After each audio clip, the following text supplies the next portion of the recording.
Hello everyone. आज हम लोग विद्युत विभव के बारे में समझते हैं। इसको इंग्लिश में कहते हैं इलेक्ट्रिक पोटेंशियल। ये कुछ और नहीं है बल्कि ये इलेक्ट्रॉनों का एक दबाव होता है। इसको आप विद्युत विभव के नाम से जानते हैं। चलिए इसको हम लोग परिभाषा के अनुसार समझते हैं ये कहना क्या चाह रहा है। जैसे कि मान लीजिए कोई आपका ये वैद्युत क्षेत्र है। ध्यान से समझने की कोशिश करिएगा। ये आपका कोई वैद्युत क्षेत्र है। तो अगर आपका वैद्युत क्षेत्र की दिशा जो है इधर से इधर साइड में है, मतलब जहाँ एरो दिखाया गया है आप समझ पा रहे हैं, इसकी दिशा इधर से इधर की तरफ है। अगर हम यहाँ पर कोई आवेश रख देते हैं तो इस आवेश पर बल लगने लगेगा। तो आपको पता होनी चाहिए जो बल लगेगा या फिजिकल ट्यूब में Q इंटू में E। आपको ये बातें आपको पता होनी चाहिए कि इस आवेश पर जो आपका ये बल लगेगा, मान लीजिए आपका Q आवेश नाट है, Q नाट है, तो यहाँ पर Q नाट इंटू में E यहाँ पर बल लगने लगेगा। अब सवाल ये उठता है कि बल की दिशा होगी किधर। तो इसकी बल की दिशा जो है आपको चुंबकीय जो आपका विद्युत क्षेत्र है वो उधर की दिशा में ही होगी। इसका मतलब इस आवेश पर लगने वाला जो बल होगा वो क्षेत्र के दिशा के अनुसार ही होगा। इसका मान कितना हो जाएगा Q नाट इंटू में E। तो हमको यहाँ पर समझना क्या है, आपको ये बात बताना चाहूँगा कि जब हम इसको मान लीजिए हम इसी आवेश को इधर से मतलब क्षेत्र के विपरीत दिशा में लेकर जाने लगेंगे। कहने का मतलब ये है कि जब हम इसी आवेश को हम क्षेत्र के विपरीत दिशा में ले जाने लगेंगे तो हमको कार्य करना पड़ जाएगा। इसका मतलब ये हुआ जब हमको कितना कार्य करना पड़ जाएगा, तो आप ध्यान दीजिएगा। मान लीजिए W कार्य करना पड़ रहा है यहाँ से ले जाने में। तो अब सवाल ये उठता है कि क्या होगा आपका विभव। तो समझते हैं विभव बराबर होता है इतने आवेश पर इतना किया गया कार्य, उस बिंदु का आपको विभव कहलाएगा। लेकिन एक शर्त है, ध्यान से समझने की कोशिश करें। जैसे मान लीजिए यहाँ पर कोई आपका ये वैद्युत क्षेत्र है, ठीक है ना, इसकी दिशा आपका इधर साइड में है। तो अगर मान लीजिए कोई बिंदु A है और ये कोई बिंदु B है और यहाँ पर जो विभव है VA है, यहाँ पर विभव है VB है। तो VA से हम VB की तरफ हम लेकर के जा रहे हैं। तो ध्यान से समझिएगा, जब हम आवेश को यहाँ से यहाँ तक ले जाएंगे तो हमको कार्य करना पड़ जाएगा। तो अब सवाल ये उठता है यहाँ पर कि मान लीजिए W कार्य कर रहे हैं और इतने आवेश पर W कार्य कर रहे हैं, तो जहाँ से हम ले जा रहे थे वहाँ पर विभव ज़्यादा होगा और इसमें से विभव कम होगा। तो आप दोनों का विभव घटा देंगे तो आपको वहाँ का विभव निकल जाएगा और इस कंडीशन में जो अंतर है विभव का, इसको आप विभवांतर बोलोगे, विभवांतर। चलिए मैं आपको अच्छे से फिर से समझाना चाह रहा हूँ।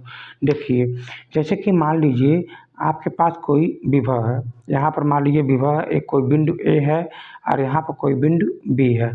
तो यहाँ पर विभव भी A है, यहाँ पर विभव भी B है। जब आवेश को VA से VB पर ले जाते हैं तो ये निर्भर ये करता है कि कहाँ का विभव ज़्यादा है।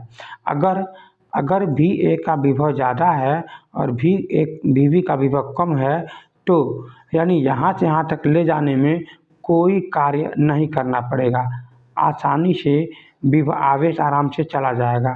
लेकिन अब आपको समझने वाली बात यहाँ ये है कि जब हम मान लीजिए इसी आवेश को हम इसको इधर से इधर ले जाएंगे तो यहाँ पर विभव ज़्यादा है, यहाँ पर विभव कम है, तो हमें कार्य करना पड़ेगा।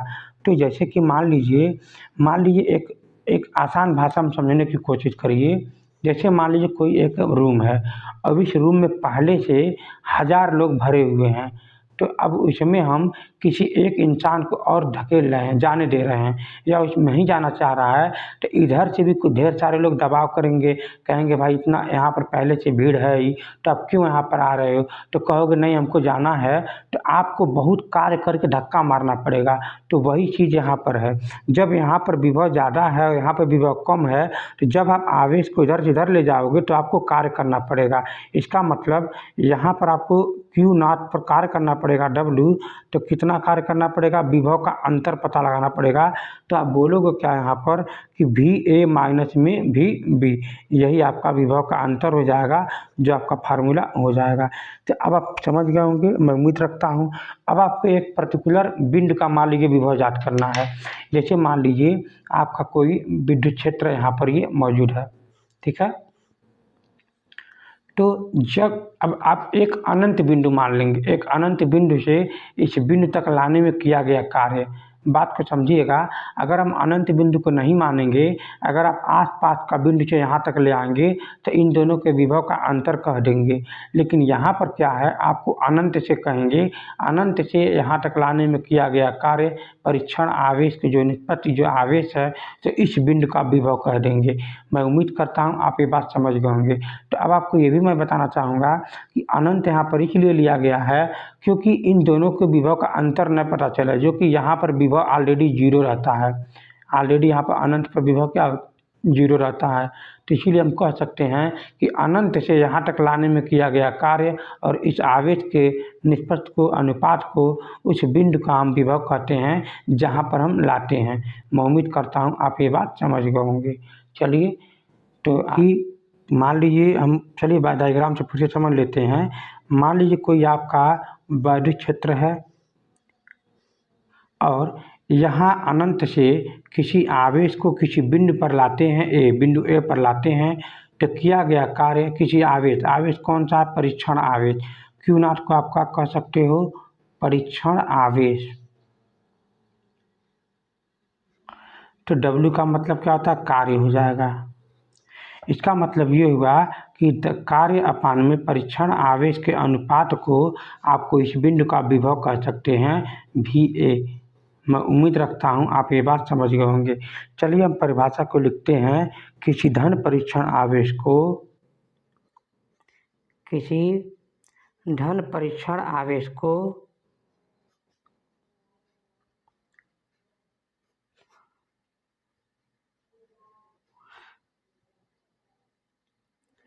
अनंत से विद्युत क्षेत्र के भीतर लाने में किए गए कार्य तथा परीक्षण आवेश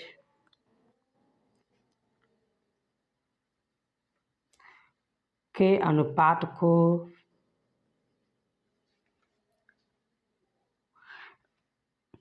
उस बिंदु पर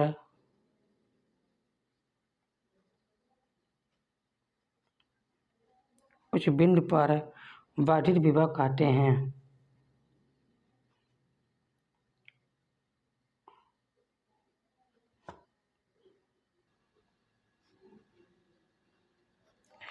यानी V में इतने आवेश पर किया गया कार्य क्या कहलाएगा, वर्धित विभव कहते हैं। अब आपका इसको मात्रक क्या समझना है, मात्रक यानी कार्य का मात्रक क्या हो जाएगा, आप समझोगे जूल, और आवेश का मात्रक होता है आपका कूलाम। यानी इसको आप कह सकते हो जूल पर कूलाम, हाँ या ना। एक इसका मात्रक वोल्ट भी कह सकते हो, क्योंकि ये आपका ये विभव है। इसका मतलब ये हुआ का जो मात्रक हो जाएगा आपको पता होनी चाहिए कि जूल पर कूलाम या वोल्ट कह सकते हो, ठीक है ना। तो अब हम लोग समझेंगे एसआई पद्धति में इसका बीमी सूत्र, ठीक है ना। मतलब बीमी सूत्र एसआई पद्धति का ही होता है, मुझे ये कहना गलत हो जाएगा। इसका मतलब बीमी सूत्र।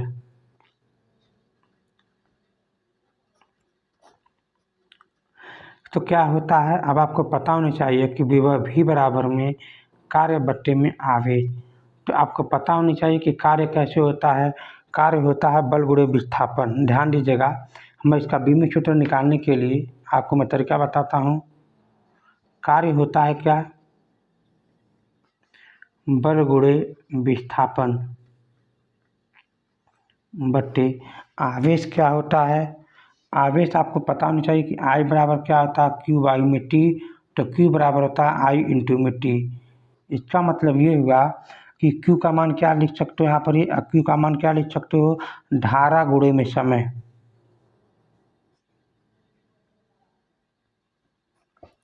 तो अब आपको पता होना चाहिए कि बल बराबर क्या होता है, द्रव्यमान गुणे में त्वरण। द्रव्यमान को आप पीछे दिखाते हो कैपिटल एम से, त्वरण को आपको पता होगा एल टी पर माइनस में 2 होता है। चलिए आपको इतना लिखते हैं यहाँ पर ऊपर। इसका मतलब बल को जगह पर क्या लिख सकते हैं, एम, फिर लिख सकते हैं एल टी पर माइनस में 2।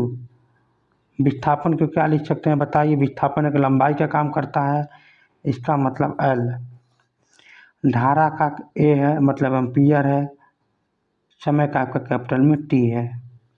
मैं उम्मीद करता हूँ आपकी बात सब समझ रहे होंगे।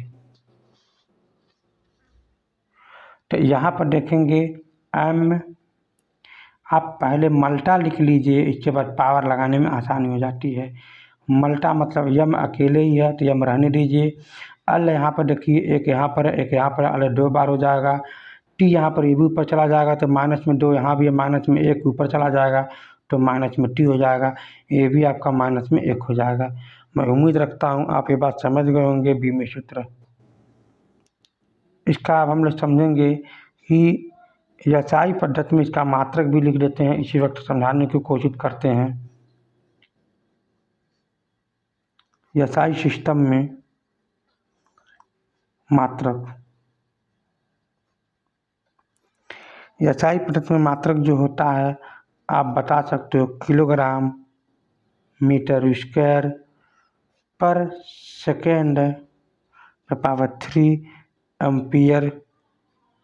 यहाँ पर आप इसको लिख सकते हैं क्योंकि ये नीचे में है, ठीक है ना, आप एम्पियर लिख सकते हैं, पर में है, ठीक है। तो चलिए ठीक है, मैं उम्मीद रखता हूँ आप ये बात समझ गए होंगे। जैसे मान लीजिए द्रव्यमान को आप क्या सकते हैं, ये द्रव्यमान है, द्रव्यमान का आप पीछे में लिख सकते हैं, किलोग्राम लिख सकते हैं। ये मीटर में एल है, इसका मतलब मीटर में स्क्वायर लिख सकते हैं। ये नीचे है, नीचे बट्टे में क्या है आप कह सकते हो, समय सेकंड है तो सेकंड पर पावर कितना रह जाएगा, 3 हो जाएगा। ये आपका क्या है, एम्पियर है। बस खत्म। एम्पियर आपको उम्मीद है कि आपको समझ में आ चुका होगा। इसका मतलब आप कह सकते हैं यहाँ पर कि 1 वोल्ट बराबर 1 किलोग्राम, 1 किलोग्राम आपको, चलिए मैं बताऊंगा 1 किलोग्राम मीटर स्क्वायर पर सेकेंड क्यू एम्पियर। मैं उम्मीद रखता हूँ आप ये बात समझ गए होंगे, ठीक है।